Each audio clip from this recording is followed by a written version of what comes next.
त्याच्यानंतर ना आम्ही पुढे चालत तर हे बघा सगळीकडे कार्पेट टाकलेत कारण की पायाला पोळू नये म्हणून, कारण की सगळीकडे संगमवरी फरशा टाकल्या होत्या.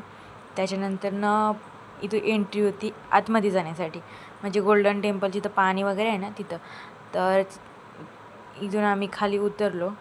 बघा पुढे किती भारी दिसते.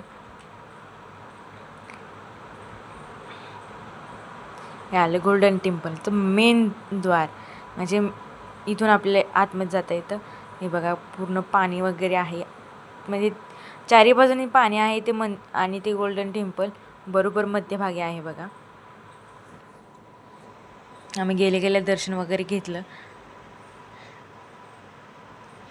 तिथूनच दर्शन घेतलं पहिल्यांदा. हे बघा पाणीच पाणी आहे, खूप मस्त वाटते पाणी.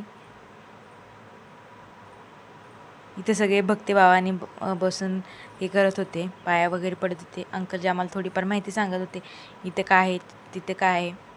म्हणजे कोण अंकलजीने एवढं आम्हाला सांगितलं ना की खूप भारी वाटायचं की त्यांनी सांगता येत आम्हाला, की असं नाही का एखाद्या वेळेस कसं होतं की आपल्याला घेऊन जातात पण आपल्याला काही सांगत नाहीत. पण अंकलजीने इतकं सगळं समजून सांगितलं, इथं असं आहे, हे असं आहे, त्याची सगळ्यांची माहिती सांगत होते अंकलजी.